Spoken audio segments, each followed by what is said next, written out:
दोस्तों, हमने आपको दिखाया था नरेंद्र मोदी साहब हिमाचल प्रदेश के बाद पंजाब पहुंचते हैं। पंजाब पहुंचने के बाद वो बाढ़ पीड़ितों से मुलाकात करते हैं। क्या वो बाढ़ पीड़ित थे? और क्या जो नरेंद्र मोदी साहब की तरफ से या केंद्र सरकार की तरफ से जो मदद दी गई वो काफी थी? क्योंकि पहले से ही सिख समाज में नाराजगी चल रही थी कि सोचिए 10 दिन से ज्यादा बीत जाने के बावजूद भी नरेंद्र मोदी साहब और केंद्र सरकार को याद नहीं आई। लेकिन मोदी साहब के दौरे से फौरन पहले दिल्ली सरकार भर भर का ट्रक पंजाब की तरफ भेज दिया। सिख समाज नाराज था, आपके अपने चैनल ने दिखाया था। और पंजाब जाने के बाद और फजीयत हो गई, क्योंकि जो केंद्र सरकार की तरफ से राहत पैकेज दिया जाना था उसको लेकर सवाल उठे। सवाल सिर्फ इतने नहीं उठे कि कम पैकेज दिया गया, सवाल यह भी है कि मुस्लिम समाज ने इतना ज्यादा उनके लिए कर दिया है कि मोदी सरकार की शायद पंजाब को जरूरत नहीं। ये मैं नहीं कह रहा हूं, आज आपको सुनवाऊंगा और दिखाऊंगा मुस्लिम समाज की तरफ से की गई नई मदद और तो और मोदी सरकार की तरफ से उठाए गए इस कदम का पुरजोर विरोध हुआ है। नमस्कार, मैं हूं प्रज्वल गौतम और पंजाब का जिक्र, पंजाब जब जब मैं इस मुल्क के इस हिस्से का नाम लेता हूं पंजाब का, तो बड़ा रोंगटे खड़े होते हैं। वाकई ऐसा महसूस होता है, एक मतलब आता ना ऊर्जा वो। हाँ, आज परेशान है लेकिन परेशानी में हाथ नहीं फैलाया। मैं बार बार कहता हूं कि कौम वो कौम है जो किसी के सामने हाथ नहीं फैलाती है, भीख मांगने नहीं आ रही है तुमसे। और अगर केंद्र सरकार से कुछ मांगा गया तो वो भीख नहीं है, सुन लो, वो उनका अपना हक है। क्योंकि पंजाब के लोग टैक्स पे करते हैं और उसके लिहाज से जब टैक्स जाता है सरकारी खजाने में तो उसके हिसाब से आपदा आने पर आपको मदद करनी पड़ेगी। कोई मोदी, कोई शाह, कोई बीजेपी, मोदी सरकार उन पर रहम नहीं बरत रही है या दान नहीं दे रही है। यह पंजाबियों का, पंजाब के लोगों का खुद का अधिकार है। और इसीलिए अब लोगों में गुस्सा जो अब तक यह था कि नजरअंदाज किया जा रहा है, अब और गुस्सा भड़क उठा है। वो बात अलग है, आपको गोदी मीडिया बताएगी। दिल खोल दिया मोदी जी ने, जैसे मोदी जी ने अपनी जमीन जायदाद बेचकर पंजाब के लिए किया है। जमीन जायदाद जेवर कौन बेच रहा है सबने देख लिया। पहले देखिए, गुरप्रीत गैरीवालिया लिखते हैं, मोदी सरकार से सवाल पूछिए यह खबर पढ़कर, क्या मोदी सरकार ने पंजाब बाढ़ राहत के लिए 1600 करोड़ का ऐलान किया? अच्छी बात है, पैसों का ऐलान तो किया। उन्होंने कहा पंजाब में लगभग 3 लाख कुछ लोग प्रभावित है। 3 लाख कुछ नहीं, ज्यादा है, लेकिन उन्होंने कहा मानकर चले 4 लाख तक का आंकड़ा है। 1600 करोड़ अगर 4 लाख प्रभावित लोगों में बांटा जाए तो हर व्यक्ति को सिर्फ 40,000 रुपए मिलेंगे। क्या इतने पैसों में से बाढ़ में उजड़ी जिंदगी फिर से खड़ी हो सकती है? तो मैं इतना बता दूं, जिस पैसे का जिक्र किया जा रहा है 40,000 रुपए प्रति व्यक्ति, ये पंजाब के लोग ना हर 3 या 4 दिन में कमा लेते हैं। ये मैं ऐसे ही नहीं कह रहा हूं, बहुत बड़ी बात नहीं कर रहा हूं। एक गुरुद्वारे में लंगर का खाना ही ना 4-4, 5-5 लाख रुपए पर डे का है। ये मैं नहीं कह रहा हूं, पता कर लीजिएगा।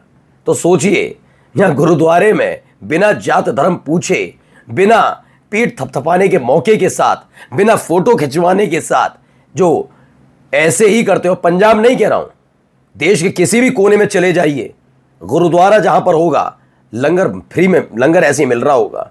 और ये नहीं पूछते क्या कैसे क्या, और ओहो तुम लंगर खाने आए हो, मुसलमान हो, आओ इधर आओ, इधर आओ, फोटो खिंचवाओ कि हमने 4 रोटी खाई, इनने चावल खाए 100 ग्राम। ये नहीं करते हरकत। जो फोटो खिंचवाने जा रहे हैं ना आजकल, उनको बता रहा हूं उनकी औकात और उनकी हैसियत। ये पंजाब है बाबू, पंजाब के लिए। और मैं पंजाब से नहीं हूं, पहले बता दे रहा हूं, इसलिए मैं तारीफ कर रहा हूं। ये नहीं, पंजाब का नाम सुनकर ना ऊर्जा आती है भाई, सम्मानित महसूस करते हो। मैं पंजाब का नाम बार बार इसलिए लेता हूं कि इन लोगों ने ना हमारी नस्लें बचाई हैं। आज मैं आपके सामने बोल पा रहा हूं क्योंकि पंजाब की देन है। पंजाब ने कुर्बानियां दी हैं, सिखों ने कुर्बानी दी हैं, वरना औकात हैसियत नहीं थी। ये हिंदुस्तानियों का जज्बा था ना, इसके तहत, और सिखों ने जो किया है ना उसे भुलाया नहीं जा सकता। अगर धर्म के हिसाब से देखा जाए तो मैं अलग हूं, वो अलग है, लेकिन फिर भी बताऊं इनके प्रति पूरी तरह समर्पित हूं मैं। होना चाहिए। जिन्होंने अपने परिवार, आज सोच सकते हैं हम कि मैं अपने बच्चों की कुर्बानी दे दूं? नहीं, कतई नहीं। और ये आज भी पूछ लो, कह देंगे देश के नाम कुर्बान है भाई, मैं क्या, मेरे बच्चे भी। ये होता है पंजाब, ये होते हैं सिख। और आप क्या कर रहे हैं? राजनीतिक रंजिश। 1600 करोड़ किस बात के? और तुम्हारी जेब से निकल रहे थे मोदी साहब, तुम्हारी जेब से निकल रहे हैं, वो प्याज वाली आंटी के जेब से निकल रहे हैं? नहीं। हां, तुम आलीशान अपने अपने दफ्तर बनवाओगे, चंदा भी खाया जाएगा, टकारा जाएगा, लेकिन जब देने की बारी आएगी तो क्या दिया जाएगा? उस अडानी को दिया जाएगा, लेकिन पंजाब को नहीं। फिर बता रहा हूं, तुम किस में कितना ही कर दो, इस सूबे को फर्क नहीं पड़ता, इस सूबे के लोगों को फर्क नहीं पड़ता। बस पानी नीचे जिस दिन हुआ, ये बाढ़ का पानी, उस दिन पंजाब वैसे ही लहलहाएगा जैसा है, क्योंकि जितने मदद पहुंच रही थी। देख लीजिए तस्वीर, नई तस्वीर दिखा रहा हूं, ये देखिए। जी साथियों, मैं हरियाणा के सबसे पिछड़े इलाका मेवात का रहने वाला हूँ। वहाँ हमारी तकरीबन आबादी मुस्लिमों की ज्यादा है, तादाद ज्यादा है।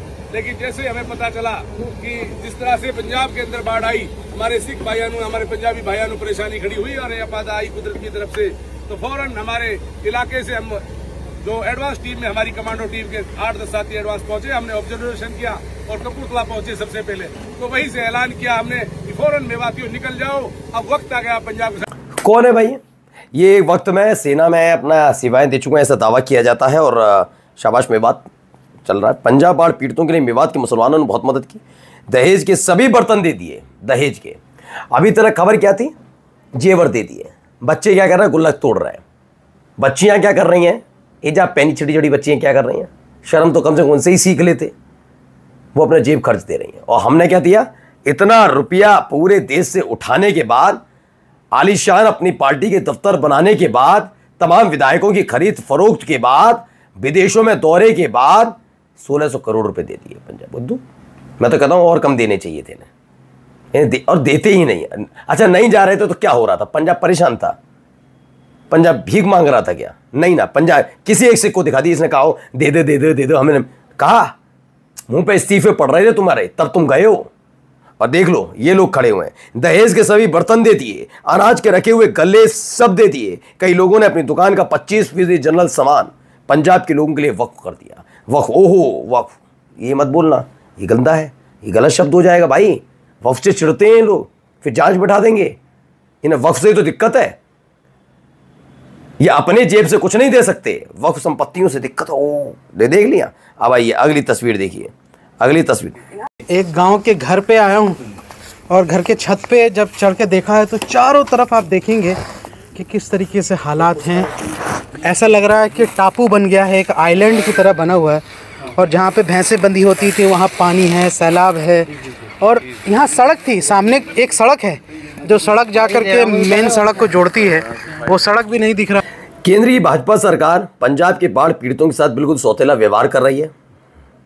हमने कई गांवों का दौरा किया, मगर सरकारी मदद और एनडीआरएफ की टीम नदारद थी। हर तरफ मुसलमान ही मदद कर रहे हैं, मगर आरएसएस के लोग पंजाब में क्यों नहीं जा रहे, इसका जवाब मोदी साहब भी नहीं दे पाएंगे। क्या यही सवाल तो नहीं पूछ लिया तो एएनआई ने म्यूट कर दिया था? यही सवाल होगा ना, कि जिनका गुणगान आपने 20 से 30 मिनट तक किया था लाल किले की प्राचीर से, वो गायब नजर आए, शर्म उनको भी नहीं आई। अब आइए ये तस्वीर देख लीजिए। इसमें हमारे एक भाई हैं अनिल यादव, वो रिपोर्ट कर रहे हैं आजकल। अच्छा रिपोर्ट किया अनिल भाई ने। उन्होंने कहा ये सभी मुसलमान दिल्ली से पंजाब आए। दिल्ली से 25 ट्रक में भरकर राहत सामग्री और लाख रुपए लाए। बाढ़ पीड़ित हर घर में राहत सामग्री और परिवार के हर एक सदस्य को 1000 रुपए दे रहे हैं। 1 करोड़ से ज़्यादा रुपया दिल्ली मेवात के मुसलमान चंदा करके जुटाया गया है और ये पैसा लगातार पहुंच रहा है। लेकिन फिर भी मुसलमान कौन है? तुम हो गद्दार कौम। सुन रहे मुसलमानों, तुम हो उपद्रवी। और सबसे राष्ट्रवादी कौम कौन सी है? वो जो तुम्हारे अपने धार्मिक स्थल पर भगवा झंडा लहरा देती है।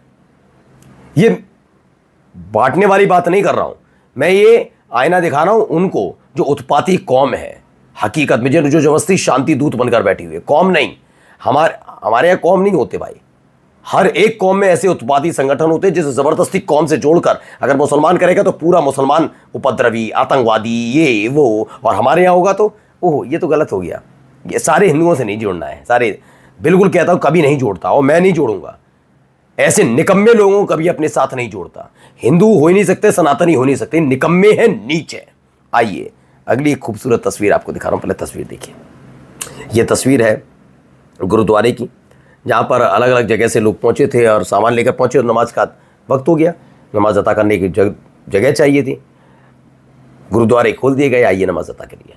तो ये मोहब्बत एक तरफ ही नहीं है, दोनों तरफ की है। मैंने पहले ही दिन से कह रहा था, आज भी कहता हूं, एक घर के 2 बेटे, एक बेटा जिसने अपने परिवार के लिए सब कुछ न्योछावर कर दिया, गाली खाकर भी, और एक बेटा वो जिसे दुलार मिला लेकिन वो छोड़कर सब कुछ छोड़ गया, अपने माँ बाप सबको। तो लायक कौन, नालायक कौन, समझ जाइए। नमस्कार।